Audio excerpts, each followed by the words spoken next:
Halo, perkenalkan, saya Leni Sudiarti, pustakawan dari bidang konservasi, Pusat Preservasi Bahan Pustaka, Perpustakaan Nasional RI.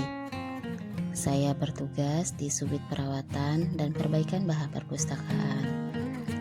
Sehari-hari, kami yang bertugas di bidang konservasi berkutat dengan koleksi-koleksi perpustakaan yang mengalami kerusakan, memerlukan perbaikan, ataupun perawatan bahan perpustakaan itu sendiri. Salah satu yang kami tangani adalah koleksi naskah kuno, dan naskah lontar menjadi salah satu prioritas kami saat ini, karena jumlah naskah lontar yang dimiliki perpustakaan nasional cukup banyak, dan karena usianya yang relatif sudah tua, banyak di antara naskah lontar tersebut yang memerlukan tindakan konservasi. Bagaimana tindakan konservasi di workshop kami yang berada di Jalan Salemba Raya nomor 28A? Silahkan ikuti tayangan berikutnya. Berikut adalah bahan-bahan perpustakaan yang masuk ke ruang konservasi. Contoh-contoh bahan perpustakaan yang memerlukan perawatan dan perbaikan bahan perpustakaan.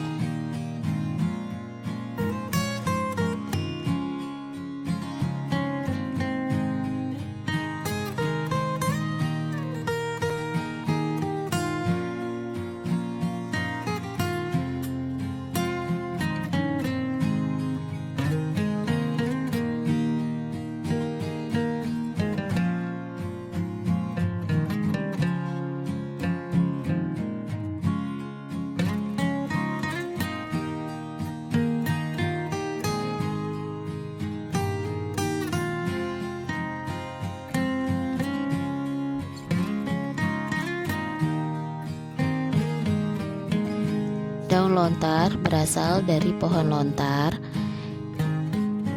yang pohonnya tersebut memiliki kemiripan dengan pohon pinang atau pohon kelapa sawit. Pada zaman dahulu, daun-daun lontar yang panjang tersebut dipergunakan sebagai media untuk menulis. Dan sebelum digunakan, daun lontar akan melalui proses panjang sehingga bisa ditulisi. Proses ini sendiri bisa memakan waktu hingga kurang lebih 1 tahun. Banyak naskah-naskah penting yang ditulis di atas daun lontar. Beberapa di antaranya tersimpan di Perpustakaan Nasional RI, lantai 9, Gedung Merdeka Selatan.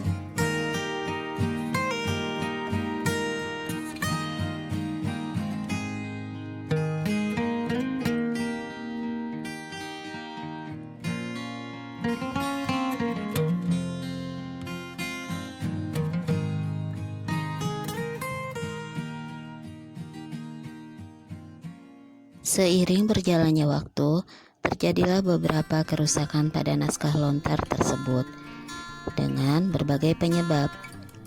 Hal inilah yang membuat naskah lontar masuk ke ruang konservasi untuk dirawat ataupun diperbaiki. Lontar dapat rusak antara lain karena dimakan rayap, jamur,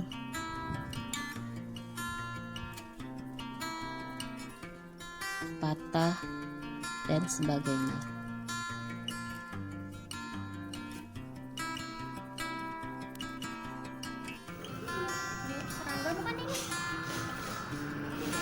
Ada yang jalan.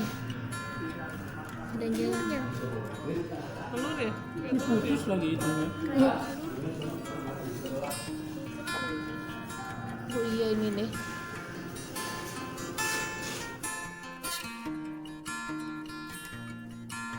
Dan berikut prosedur naskah lontar ketika memasuki ruang konservasi.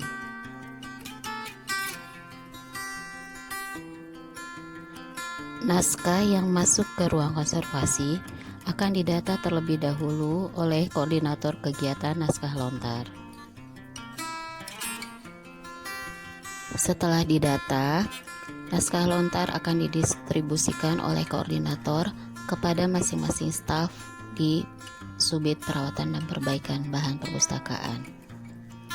Selanjutnya, masing-masing staf akan melakukan survei kondisi awal bagi koleksi naskah tersebut untuk kemudian diambil keputusan tindakan apa yang akan dilakukan terhadap naskah tersebut.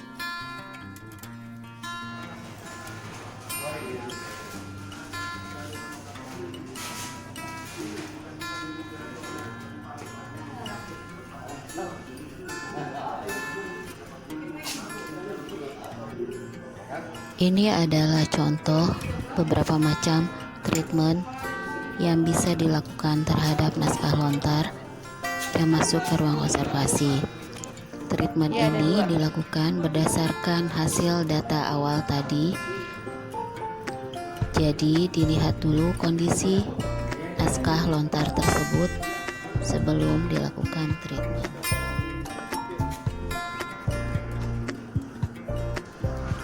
Ini adalah tindakan fumigasi yang dilakukan terhadap naskah lontar dengan tujuan untuk membinasakan serangga dan juga jamur yang berada pada naskah lontar tersebut.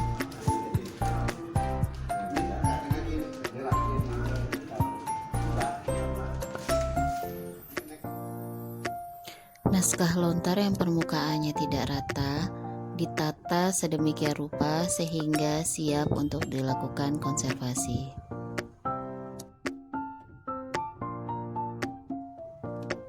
Penjemuran setelah naskah lontar diberi campuran minyak sereh dan etanol.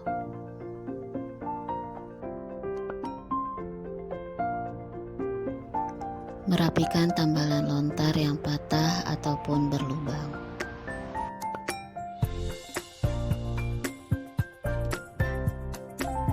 Penghitaman kembali naskah lontar yang tulisannya sudah mulai memudar dengan menggunakan kemiri sangrai yang sudah dilumatkan dan dihaluskan dengan menggunakan lumpang. Ini adalah kemiri sangrai yang telah dihaluskan dengan lumpang tadi.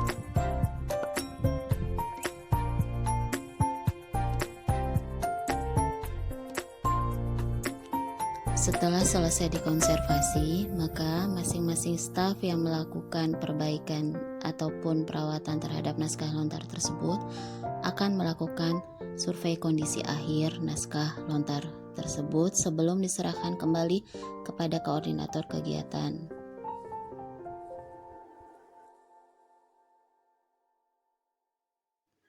Selanjutnya, koordinator akan melakukan evaluasi berupa quality control terhadap naskah lontar yang telah dikonservasi oleh staf Subdit Perawatan dan Perbaikan Bahan Perpustakaan. Dan setelah lulus evaluasi, setelah lulus quality control, naskah dapat dikembalikan ke layanan naskah kuno untuk bisa kembali dilayankan kepada para pemustaka.